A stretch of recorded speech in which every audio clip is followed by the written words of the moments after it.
First Coast's most accurate forecast from the First Coast News Weather Team, certified by Weather Rate, sponsored by AC Designs. Well, hello, everybody. I'm all alone. I won't do the whole thing again, though. It is Chief Meteorologist Lou Turner with you, usually joined by my guy Ross Muma, but he is out in the Protector today. In fact, he was just sending me some pictures from Pottsburg Creek. We've got that coastal flood advisory in place around a lot of our area, so we'll be watching some of the creeks, the tributaries of the St. Johns River, and I'm just checking my texts from Ross. Show me a little bit of that potential flooding. So this is the things we'll check in with at 5 when you join us. We'll see him out live. But you know, the story, those big wind gusts that we've been seeing out at the beach, we've had as high as 40-mile-an-hour wind gust. Now, of course, tropical storm force strength winds would be 40 sustained, but we had the 40 gusts, nothing like that sustained, but that's still enough, of course, to knock down tree limbs and do some issues there. So yeah, big winds around the First Coast, and we've had a day of rain that is kind of relaxing a little bit for our day. Toby, do you mind taking us over to the other max? I guess it would be number 1, Uno. I know we usually do Ross's computer. There we go. Let me kind of go back as we take a little time. That's the one. That's the one. Okay. Bingo. Yeah, I was going to show some, I wanted to show some weather window stuff. Let's get out and about, take a look around. There are some people out on the beach a little bit earlier, had a lot of rain at the beaches, so flood advisory in place for some spots around our Jacksonville beaches. Northeast winds, north-northeast, kind of leaning that way at 22. Seagulls taking over the camera. I've been a day of the birds. Been watching those on camera too and around the station. And this is the other view, kind of looking, we were looking east there obviously, now we're looking south. There, the overcast condition continues. And but I will say, a lot of these impacts that we've been getting through the day, mainly kind of our eastern zones, right? So 95, certainly St. Johns River and towards parts of Clay County and west side of Duval have seen a little bit of rain, but the main rain impact for our day-to-day we've been watching a lot for St. Johns County and south side of Duval and out at the beach. Now, if you're out in Waycross, Lake City, we got beautiful blue skies in Waycross. So pretty sharp delineation between a lot of folks who were seeing the rain, but in Waycross, you're wondering what's the big deal? You know, actually kind of a bluebird day in parts of inland southeast Georgia. Now, coastal southeast Georgia kind of got limited rain as well today, but still dealing with those pretty good northeast winds and the cloud cover there. But yeah, there for inland southeast Georgia, we were sunny and still are.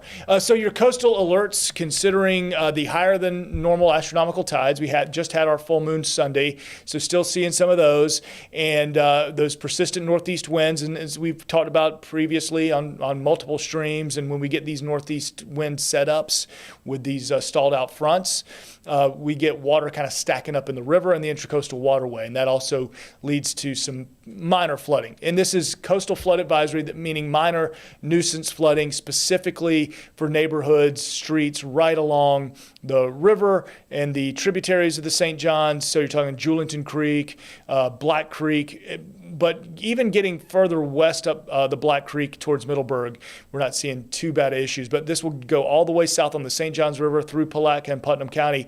And then also included in this is intracoastal waterways and those types of areas.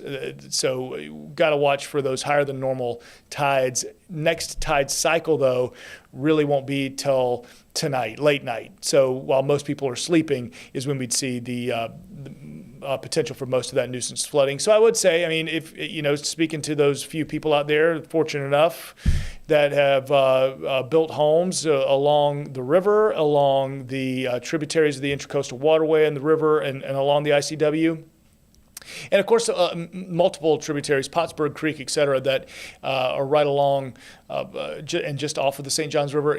Those properties could have water up into yards.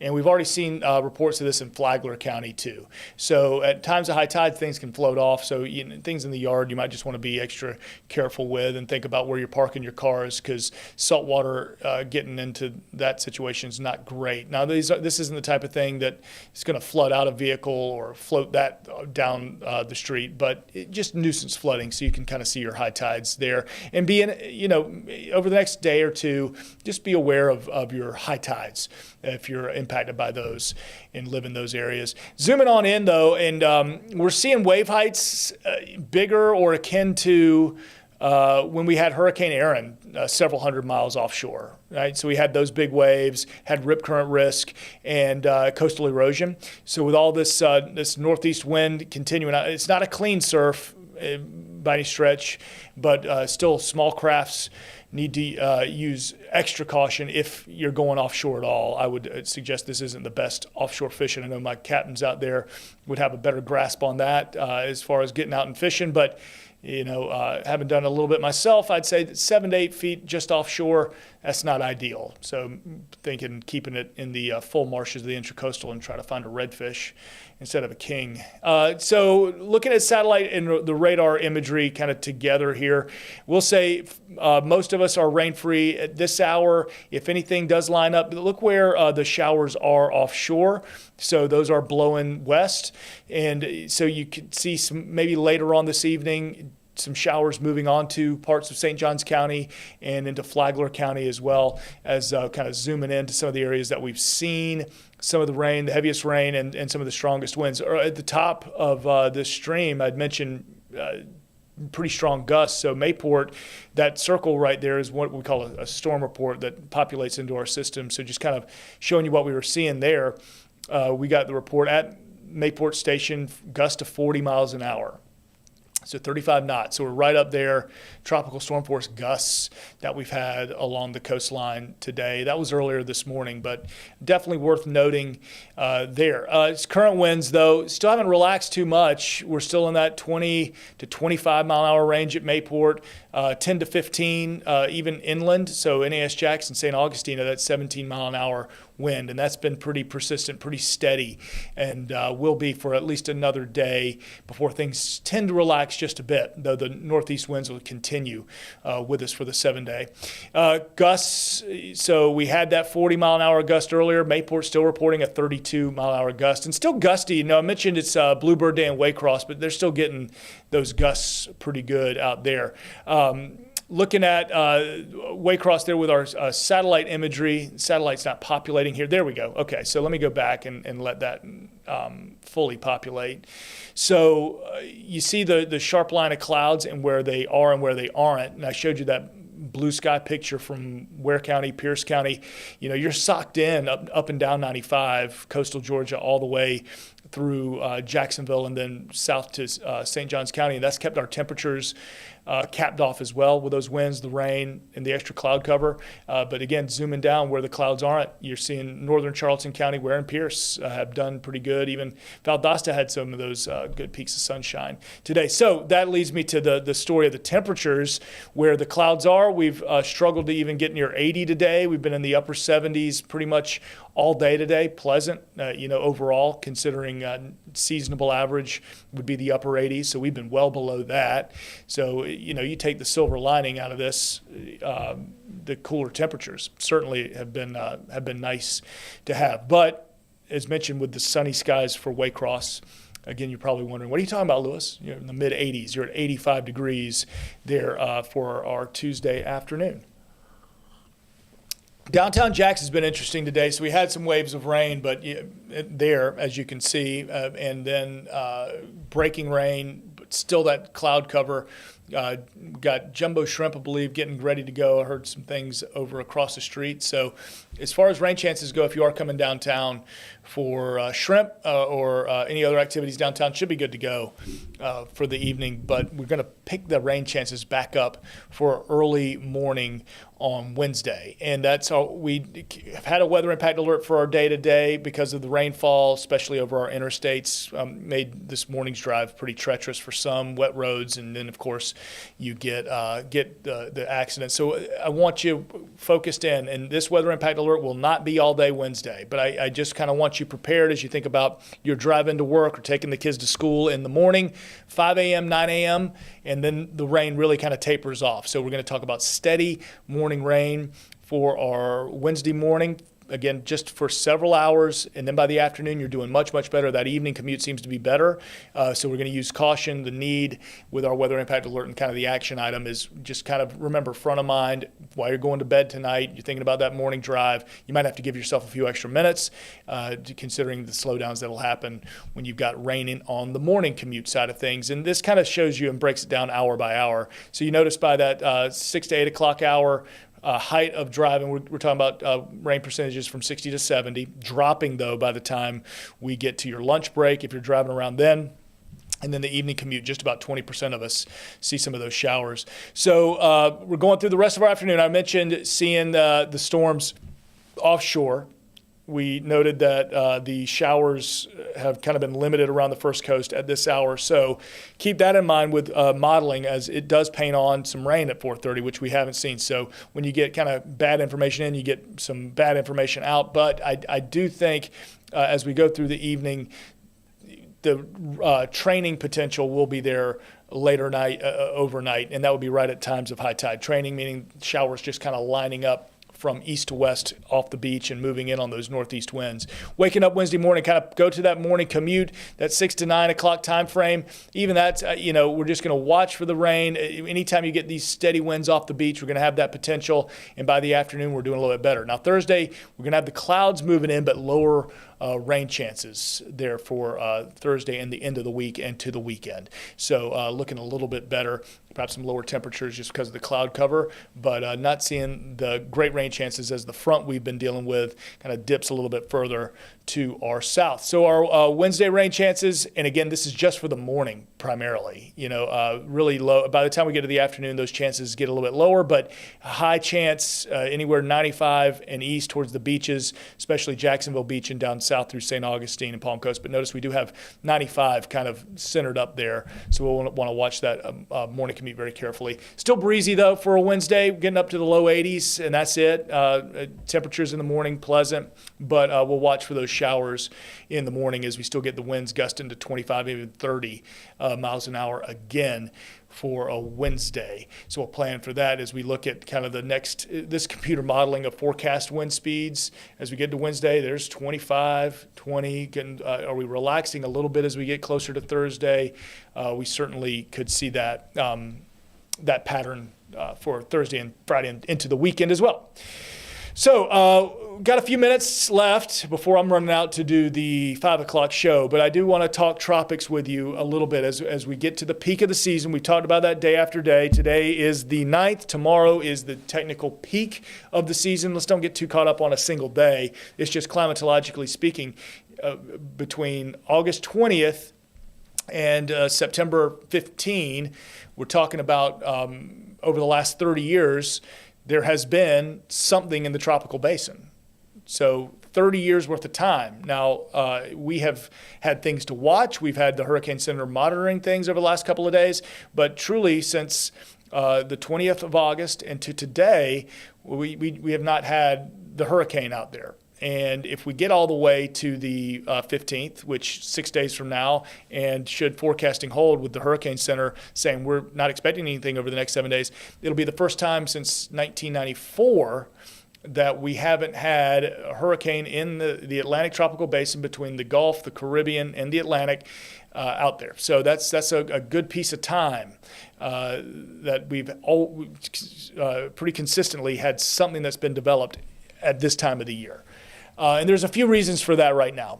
So kind of going over that as we look at the hurricane frequency chart, we show you a good deal, and where we are right there at the 9th, and we'll be getting to the 10th, and that kind of falling action does fall off. We're not going to get too caught up in that because we got to certainly watch October into September, October very, very carefully should the pattern shift, because there is still a lot of really warm sea surface temperatures out there. In fact, the darkest of the colors have the Gulf and the Caribbean pretty well centered up. So some of those sea surface temperatures closer to the coast of Africa, a little bit cooler, but that's due to, we've had Saharan air that's helped keep those a little bit further down, but you get closer to the United States, you get into the Caribbean, that's an untapped area. We haven't had much develop in the Caribbean. We've had a lot of wind shear, had a lot of sinking air. So that's something to keep in mind. We got to watch that zone because not much has been out there to distribute that heat. And deep warm water energy, so we talk about sea surface temperatures, but it's important to note where the warm water is, even at deeper levels.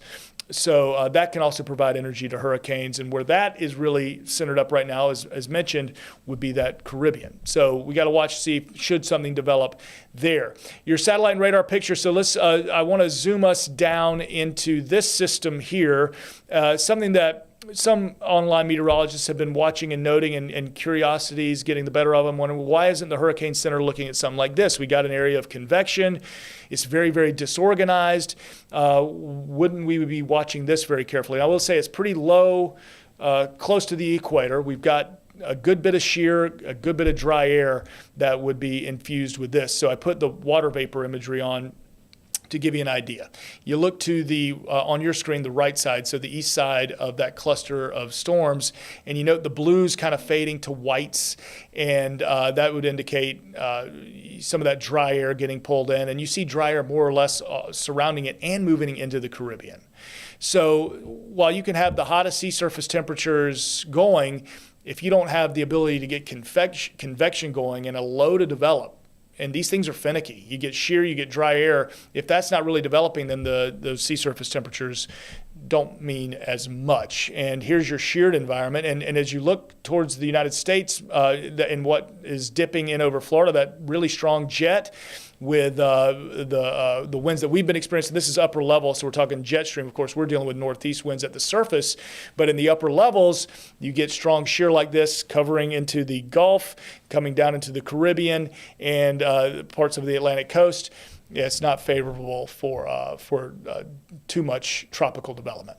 As we look at the next couple of days, so our futurecast modeling, that front does dip down. It allows a little drier air to come in, so we get more normal rain chances for Thursday and Friday. We'll keep 20 to 30% of us in that rain chance, but it won't be quite as high as what we'll get Wednesday morning specifically. But look at how those rain chances do drop. So we get a bit of a break as we get towards Friday and we get towards Saturday. I know we got a lot of football. We got high school football to look at, so a lot of good games and really a kind of a positive outlook. So the part of the week that we're getting the rain, that's great for high school football. As we get closer to the end of the week, we'll be doing a lot better. So looking like, while warm, we'll have a break for our rain. And our game of the week, where we're going to be, Nice is visiting Fletcher.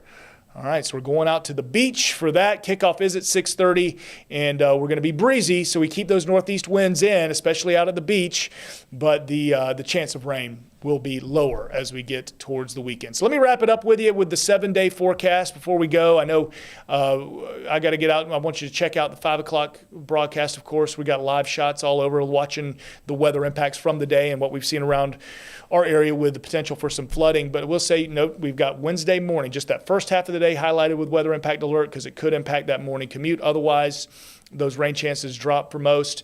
And then Thursday, Friday, through the weekend, we're actually looking a little bit better. Still going to be windy out of the northeast, but we won't have quite the widespread rain chances and more sun. So with that in mind, let's talk about the flooding potential here around our first coast. We've seen a lot of rain. We've seen those king tides, the higher than normal astronomical tides. We've got to look for you. And we think this is a project that's going to really meaningfully address flooding across the city. Jacksonville has thrust itself into the forefront of flood modeling. It is the first city in the country to create a compound flood model that will forecast the probability of flooding across the entirety of the river city.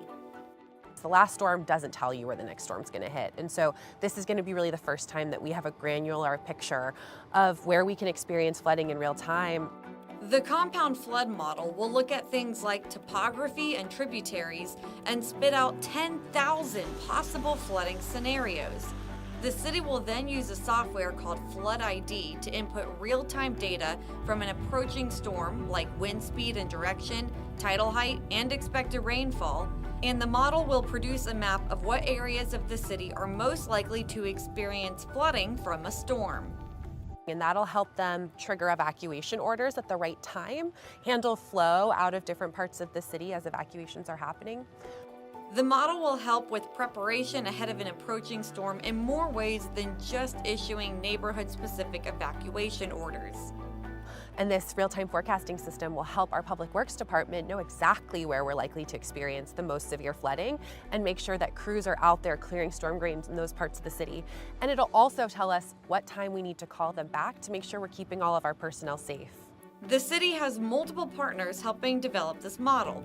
Work on it began in January, and it is about 1.5 years away from completion.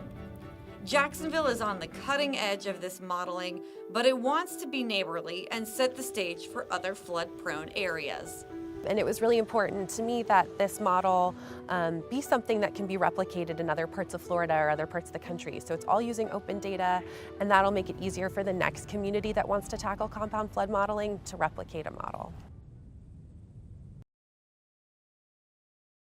Our top story, imagine having to put on knee-high boots just to go out and take out the trash. That is life right now for some people living on Helm Road in Mandarin. And we have team coverage tonight with Chief Meteorologist Lou Turner weighing in on the issue in just a few minutes. But first, let's talk about the problem with our Zach Wilcox. He's actually out there in Mandarin in this neighborhood. Zach, neighbors are telling you that that flooding behind you, it just never goes away.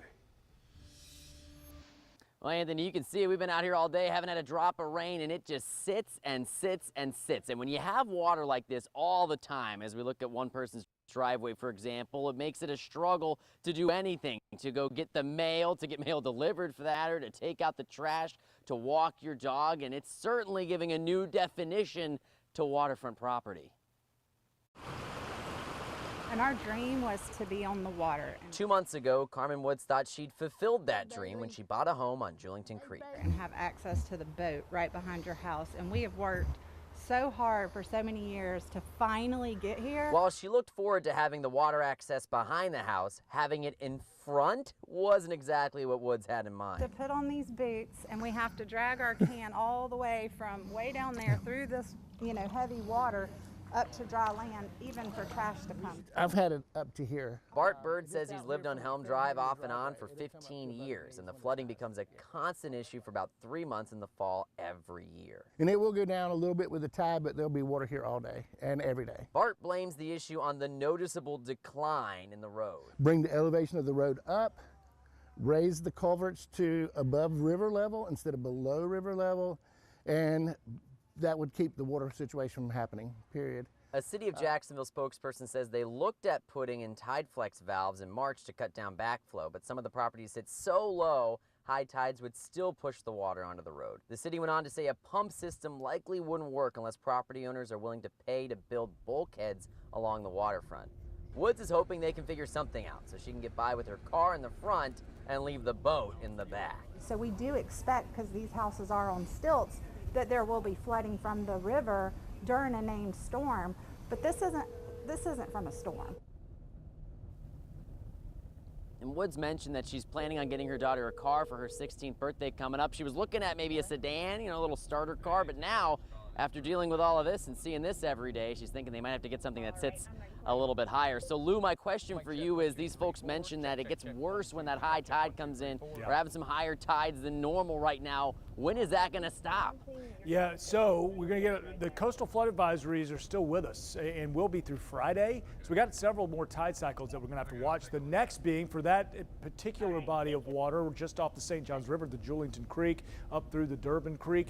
It'll be about 11 o'clock. So while most are sleeping, and as the gentleman there mentioned, that water just kind of stays put, doesn't really decrease much with a lowering tide. And there's your coastal flood advisory lining up really from Orange Park all the way down to Willatka and through Flagler County even. And you got to remember the St. Johns River, of course, flows north and then tidally empties into the Atlantic Ocean at the Mayport jetties.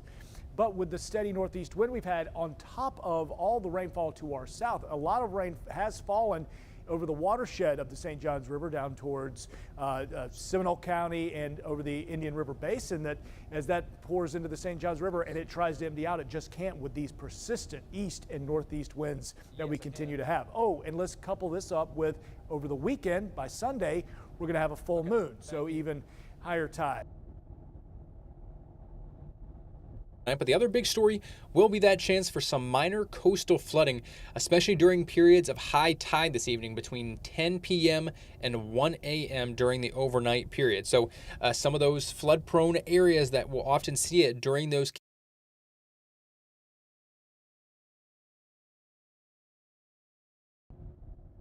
in a